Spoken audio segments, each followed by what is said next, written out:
Hey guys, welcome back to Reignited and welcome back to our cheap Hemi challenge. Now, you saw the last challenge with that Chrysler 300 that we had.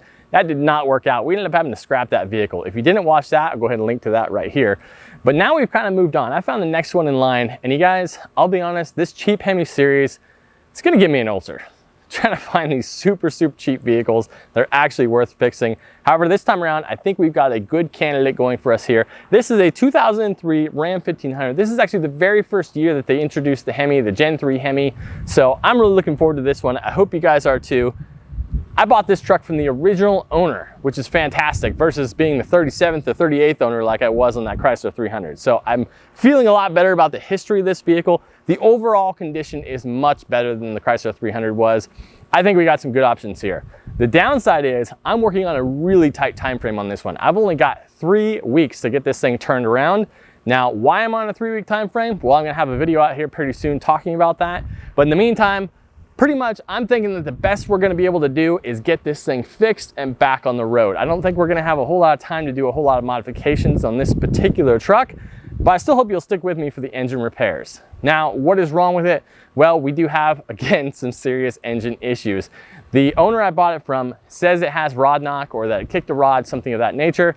Not very common, I have to admit, on the Hemi engine. Their bottom end is normally very strong. However, I have not really worked on these 03 to 05 model years very often. I usually work on 06 and up. So I'm not sure about the exact issues with the 03 to 05s.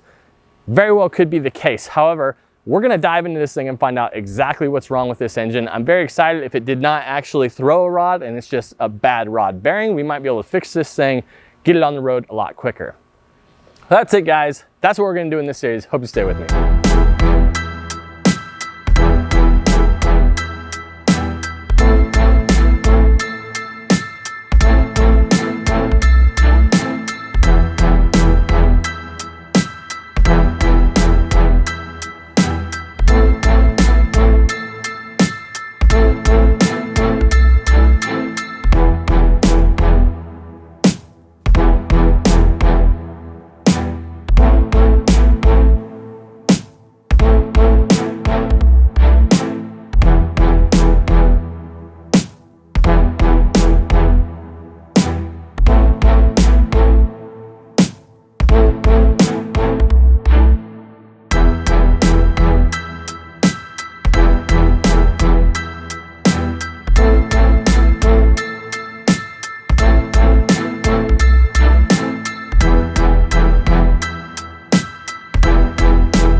So welcome into our new cheap Hemi challenge. Now with this truck, the very first thing we're going to do is we're going to try to identify what exactly is wrong with this thing. Now when I went out to look at it, it basically just said that it had a bad motor in it. Now when I talked to the owner, he said that it kicked a rod, which I took to mean that it actually came out of the block. But then he turned it over for me real quick, just bumped it over essentially to let me know that the engine would actually spin.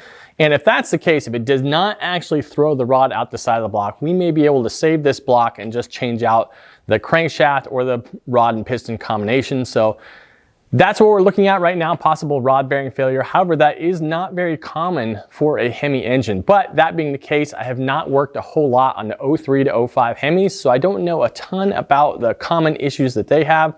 So that'll be fun on this one. We're going to learn together. So again, the very first thing we're going to do, we're going to try to identify what exactly is wrong with this thing. And actually, the very first thing I want to do is I want to test this battery with my cool little battery tester. I love that thing. Let's give it a try.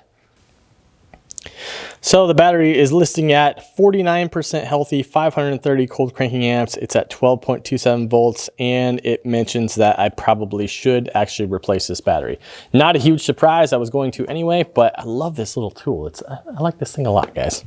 So I think at heart, I'm an optimist, and I always assume that when somebody says the engine is bad, well, that just means there's something wrong that I can fix to get it going again. However, unfortunately, right off the bat, I figured out that that is not the case on this one. It did, in fact, kick a rod out the side of the block. We got a nice little window in there. Check it out. A little bit JB Weld ought to fix that right up, right? I mean, it's a fairly small hole. Shouldn't be a problem. There we go. Little hole there in the block just below the crankshaft sensor. All right, so just on our initial inspection there, we found out very quickly that yes, This engine has a hole in the block, we can't use it as is. However, that does not mean that we can't use parts off of it. So that simplifies our process. We don't have to do a ton of diagnostics currently because we know we got a hole in the block, that's not gonna work. The first thing we need to do is start disassembling all of this stuff so that we can get the engine out of the truck. If we can do that quickly enough, start disassembling the engine, we can figure out which parts we can still use and which parts we can't. I do have some other parts here. We'll assign a dollar value to them. That way we know exactly how much you would have spent had you were to fix it, but I should have enough stuff here in the shop to where we can build one decent engine out of the multiple different parts that we have. Let's get into it. Now, the 300, you saw me pull all this cowl assembly and everything back here, and there was enough room to pull the engine straight out the top once I removed the hood. On the trucks, it's a little bit different. This front cross beam here is removable, so we're just gonna take everything off the front here and yank the whole engine straight out the front. That is easily the best way to do it. However, because it is a truck, your AC compressor is right on top, and we have to remove the condenser, that means you do have to discharge the AC system to pull the engine on these things. So keep that in mind. I am, environmentally conscious, so I am going to recover the AC using my actual AC recovery tool. And then what we'll do after that is we'll be draining the coolant, we'll be draining anything that's left of the oil in there. We'll get this radiator assembly out of here, the condenser core out of here, get these other coolers out of here, this crossbar, and then we'll start disassembling everything to the engine itself so we can yank this thing out. It sounds like a big process, but to be perfectly honest, getting the engine out of this thing, I don't think should take more than about 4 hours to actually get it yanked out of there. So we'll get started on it today, see how far we make it.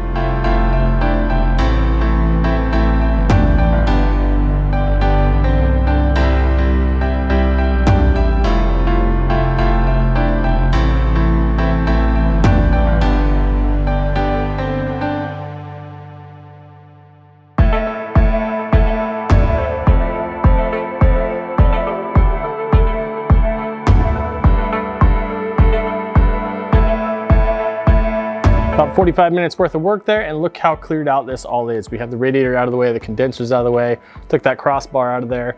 And then of course that gives you just so much room for access here. I've got basically most of the exterior accessories pulled off of there. Now you'll notice I still have the fan clutch on here. Now 9 times out of 10, you are going to want to remove that fan clutch. However, I'm trying to do this series like you, if you just have basic tools, a lot of people don't have a fan clutch tool, so that's why the fan is still on there. I want to show you that you can still do the job, just takes a little bit more work.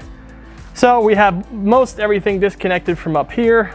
We got the AC system recovered. Now I'm gonna go underneath. We're gonna undo the exhausts on there. We're gonna get the torque converter bolts out of there, all the bell housing bolts, and this engine will be pretty much ready to pull out. So like I said, it definitely does not take a ton of time to get these engines out of here. And then we'll throw it on the stand and start tearing it apart to see exactly how bad it is.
All right, not bad. I'd say that took us about 3 hours total to get this engine out of here.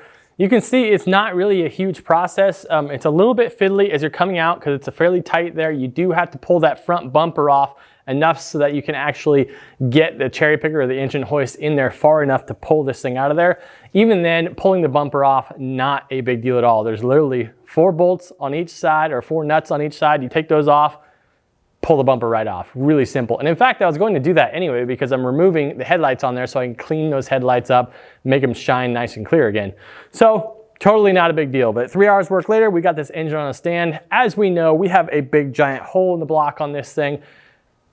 But morbid curiosity makes me want to know exactly what happened. So we're going to tear this thing down. I want to pull the pan off of here and I want to show you guys exactly what went wrong in this engine, just because it's fun to do.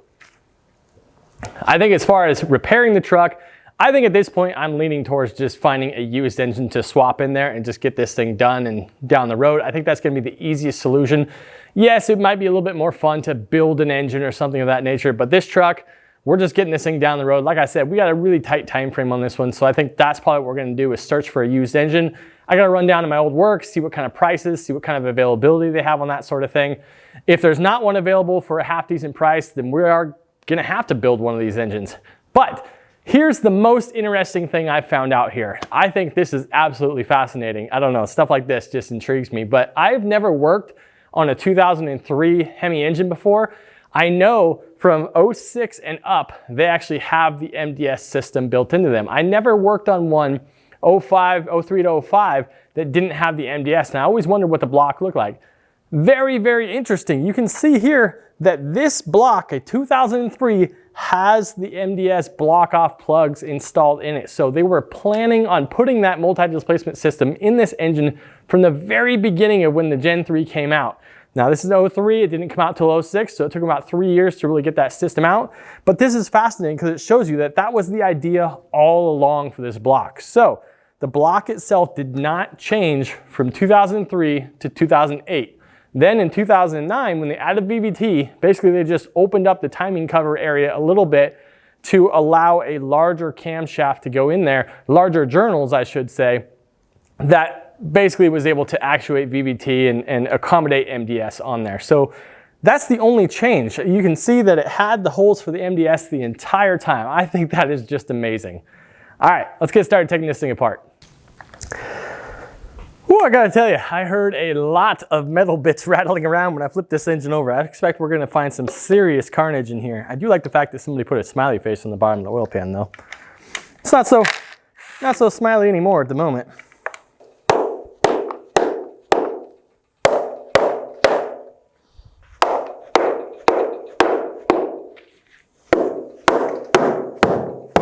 You hear that sound change? When the tone changes, you know you've broken the seal, because now it sounds hollow rather than solid like it did before.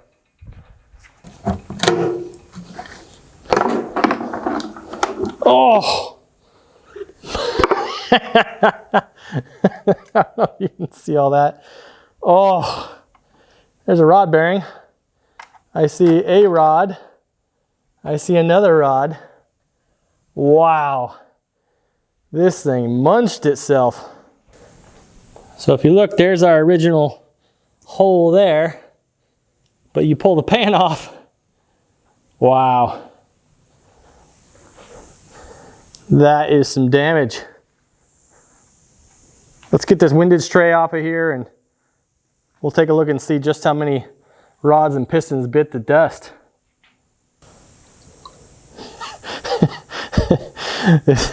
His engine was also full of coolant because when it broke through the side of the block there, it broke into the water jacket as well. So it poured coolant all down on the inside of this engine. So that's why you got kind of this milkshake slurry going on. But this is pretty impressive. I got pieces of piston here. I got the bottom of the rod bearing, or bottom of the connecting rod. That is cool. This is a mess. This is an impressive amount of broken pieces.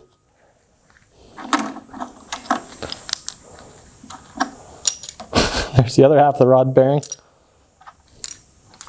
This one's my favorite though, I gotta say.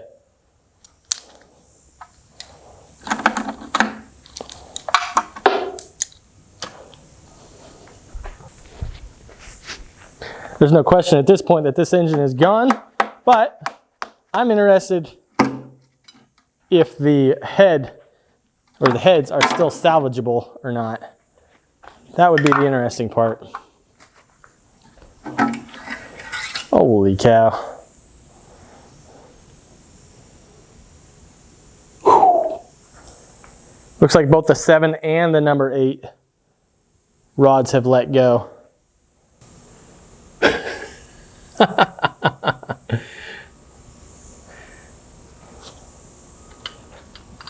That is amazing. I mean, that is a truly impressive amount of damage.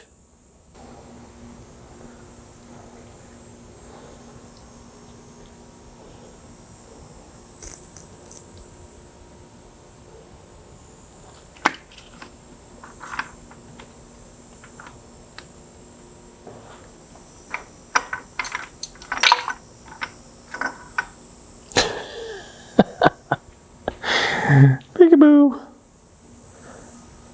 That's just cool. All right, you guys, that is going to do it for this episode of the Cheap Hemi Challenge. Thank you guys so much for always supporting this. I realized that I never actually told you guys how much I purchased this truck for. So I bought this truck for $1,400, which I think is a pretty decent deal, all things considered. So my question for you guys is, do you want me to factor in the loss I took on that Chrysler 300? So basically continuing the storyline of this high schooler working on a car, he ended up having to let that car go and buy this instead. So I can factor that cost in if you want. Basically, I'm about $670 down on that last deal. So let me know, do you want me to price that in or just start fresh on this particular project? All right, you guys, you know the deal. Go ahead and hit that subscribe button, hit that notification bell, especially so you see all the newest videos as soon as they come out. I want to thank all of you guys for supporting. Everything has been amazing lately. We'll see you next time on Reignited. I think right now a lizard's trying to sneak in my shop. I think I need to scare him away. I hope we're gonna find out pretty quick. I have lightning going on in the background here. I'm a little bit frightened for my safety right now.